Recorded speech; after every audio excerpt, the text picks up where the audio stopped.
Hello and welcome students, আশা করি তোমরা সকলেই খুব ভালো আছো। জ্ঞানজ্যোতি কোচিং সেন্টার পক্ষ থেকে তোমাদের সবাইকে আরও একবার স্বাগত। তো আমি মীরা ম্যাম, আমি আজকে তোমাদের সেমিস্টার থেকে বাংলা বিষয় থেকে দেখো একটি বৈষ্ণব পদাবলীর পদ নিয়ে চলে এসেছি। যে পদটি আজকে তোমাদেরকে আমি বোঝাবো সেটা হচ্ছে কি মোহিনী জানো বধূ, কি মোহিনী জানো। ঠিক আছে, এই পদটি আজকে তোমাদের সঙ্গে আমি আলোচনা করব। এখান থেকে কোশ্চেনও আমি তুলে ধরেছি যেভাবে তোমাদের আসে, কোন কবি রচিত কোন পর্যায়ের পদ, এবং তার সঙ্গে এই যে আছে পদটি, এই পদটির সারসংক্ষেপ কিন্তু আমি তোমাদের সঙ্গে আলোচনা করব। আলোচনাটি শুরু করার পূর্বে দেখো বোর্ডের কর্নারে তোমরা দুটো নাম্বার দেখতে পাচ্ছ। এটা হচ্ছে আমাদের জ্ঞানজ্যোতি কোচিং সেন্টারের অফিসিয়াল হেল্পলাইন নাম্বার। এখানে কিন্তু তোমাদের অনলাইনে ক্লাস করানো হয়, তার সঙ্গে তোমাদের নোটস দেওয়া হয়। তো তোমরা যারা যারা আমাদের সঙ্গে অনলাইন ক্লাসে যুক্ত হতে চাচ্ছ এবং আমাদের থেকে নোটস পেতে চাচ্ছ, তারা উপরে দাও যে নাম্বার দুটির মধ্যে যে কোনো একটি নাম্বারে কিন্তু কল করে আমাদের সঙ্গে যোগাযোগ হয়ে যেতে পারবে। ঠিক আছে, তাহলে আমি আমার আলোচনাটি শুরু করছি। দেখো আমি প্রথমেই লিখে দিয়েছি, এখানে বললাম যে আজকে যে পদটি নিয়ে আলোচনা করব বৈষ্ণব পদাবলী থেকে, সেটা হচ্ছে কি মোহিনী জানো বধূ, কি মোহিনী জানো। এই পদটা নিয়ে আলোচনা করব। তো এই পদটা নিয়ে আলোচনা করার আগে পদটা যে গোটা পদটি যে আছে সেই পদটি আমি একবার বুঝিয়ে দিই বলে। ঠিক আছে, প্রথমে এটা বলি যে কোন কবি রচিত কোন পর্যায়ের পদ, এটার উত্তরটি হবে, তোমরা একটু খাতা পেন বের করে লিখে নাও। এটার উত্তরটি হবে চণ্ডীদাসের রচিত, বৈষ্ণব কবি চণ্ডীদাসের রচিত আক্ষেপানু রাগ পর্যায়ের পদ। ঠিক আছে, তো আক্ষেপানু রাগটা আসলে কি, মানে রাধারানীর যে বিভিন্ন আক্ষেপ, ঠিক আছে, সেই আক্ষেপগুলি কিন্তু এই পদগুলির মধ্যে ফুটে আসে। ঠিক আছে, দেখো প্রথম পদের মধ্যে যদি প্রথম লাইন নিয়ে আলোচনা করি, এই আলোচনাটার মধ্যে দিয়ে কিন্তু এই কোশ্চেনটা হয়ে যাবে। ঠিক আছে, উদ্ধৃতাংশটি তাৎপর্য লেখো, আমি আগে একটু বুঝিয়ে দেবো, তারপরে তোমরা সেটা একটু খাতায় পেন বের করে লিখে নেবে। আমি যখন বলবো তোমরা লেখো একটু। ঠিক আছে, প্রথমে বলেছে কি মোহিনী জানো বধূ, কি মোহিনী জানো, অবলার প্রাণ নিতে নাহি তোমা হেন। এখানে কি মোহিনী জানো বধূ, কি মোহিনী, এই কথাটা বলেছে হলো কৃষ্ণকে বলেছে, রাধারানী কৃষ্ণকে বলছে। বধূ শব্দের অর্থ হলো বন্ধু। ঠিক আছে, তো রাধারানী কৃষ্ণকে বলছে হে বন্ধু তুমি কি মোহিনী জানো। ঠিক আছে, কি মোহিনী জানো বলতে কি জাদু জানো তুমি, অবলার প্রাণ নিতে নাহি তোমা হেন। অবলা বলতে এখানে রাধারানী নিজের কথা বলছে, যে মানে অবলা মেয়েদের বা নারীদের প্রাণ নিতে, মানে প্রাণ বলতে প্রাণে মেরে ফেলতে তা বলেনি, বলেছে প্রাণ হরণ করতে। ঠিক আছে, মানে মন যে নিয়ে নেওয়া সেটা বলেছে। প্রাণ নিতে নাহি তোমা হেন, তোমার মতো এমন কেউ নেই বন্ধু যে অবলা নারীর এরকম প্রাণ নিয়ে নেয়, মানে প্রাণটা কেড়ে নেয়, মন কেড়ে নেয়। তাই বলছে রাধারানী কৃষ্ণকে। ঠিক আছে, পরের লাইনে বলেছে যে ঘর কইনু বাহির, বাহির কইনু ঘর। ঠিক আছে, পর কইনু আপন, আপন কইনু পর। এই পদটার মধ্যে দিয়ে বলেছে যে রাধারানী কি করেছে, রাধারানী হলো সে কৃষ্ণের লাগি মানে কৃষ্ণের প্রেমে বলেছে সে ঘরকে কি করেছে, ঘরে বাইরের জিনিস ঘরে নিয়ে এসেছে, এবং ঘরে সেই বাইরের জিনিসটাকে কি করেছে, ঘর তৈরি করে তুলে ধরেছে। মানে কৃষ্ণের যে প্রেম সেটা তো একটা বাইরের সংসার, ঠিক আছে, সেটাই তিনি ঘরে তুলে নিয়ে এসেছে, আর সেই বাইরের বিষয়টাকেই কিন্তু তিনি ঘরে পরিণত করেছে। এটাই বলছে যে ঘর কইনু বাহির, ঘরটাকে কি করলো, তিনি বাইরের জিনিসটা করলো, আর সেই বাইরের জিনিসটা ঘরে পরিণত করলো।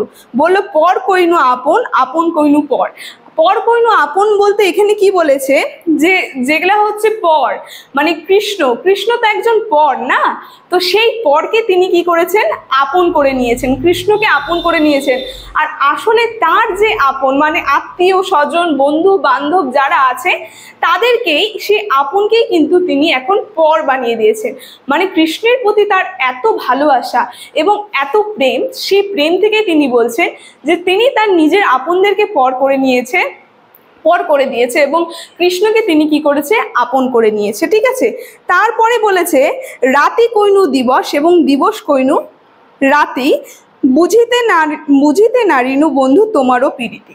বলছে রাতকে কি করছে, রাতকে দিন করে দিচ্ছে এবং দিনকে কি করছে, রাত করে দিচ্ছে। ঠিক আছে, মানে রাত্রে আর দিনের মধ্যে কিন্তু পার্থক্যটা সে বুঝতে পারছে না। তারপরে বলছে বুঝিতে নারিনু বন্ধু তোমারও প্রীতি, মানে যে হচ্ছে হলো তোমার যে ভালোবাসা কেমন সেটা আমি তাও বুঝতে পারলাম না।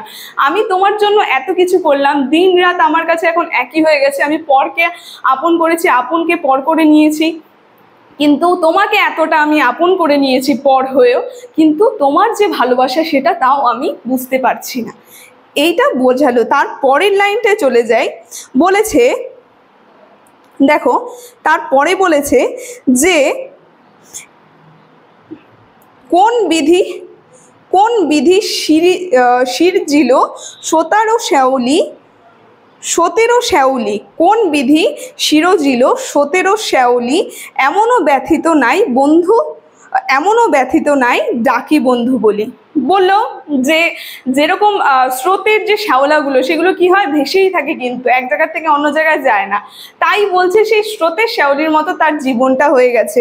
আর এমন কোনো বন্ধু নেই যে যাকে ডেকে তিনি তার মনের এই দুঃখের কথাগুলো বলবে। ঠিক আছে, তাই বলছে এখানে রাধারানী বলেছে যে মরিব তোমার আগে, বলেছে যে বন্ধু যদি তুমি মোরে নিদারুণ হও, মরিব তোমার আগে দাঁড়াইয়া রাও। নিদারুণ শব্দের অর্থ হচ্ছে কঠোর। বলেছে বন্ধু তুমি যদি আমার মতো কঠোর হও, তোমার হৃদয়ে যদি প্রাণ না থাকে, তাহলে তুমি এখনই আমার সামনে আসো, সামনে এসে আমাকে বলো, তাহলে আমি তোমার সামনে আমার এই প্রাণ কিন্তু ত্যাগ করে দেব। এই কথাটা বলেছে। তারপরে বলেছে বাসুলি আদেশে দ্বিজ চণ্ডীদাস কয়, পরেরও লাগিয়া কি আপন পর হয়। এখানে বলেছে চণ্ডীদাস, কবি চণ্ডীদাস যেই পদটি লিখেছে সেই কথাটি এখানে বলেছে যে বাসুলি আদেশে দ্বিজ চণ্ডীদাস কয়।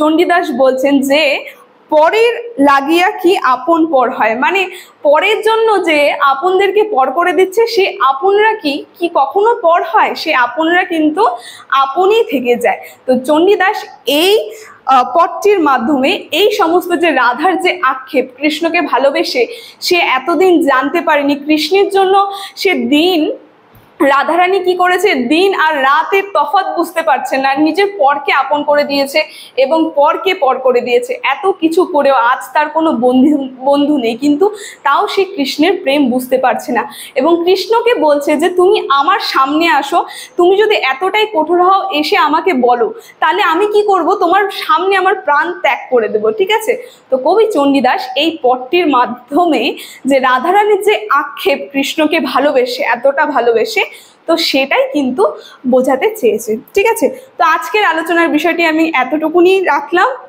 আশা করি তোমরা বুঝতে পেরেছো।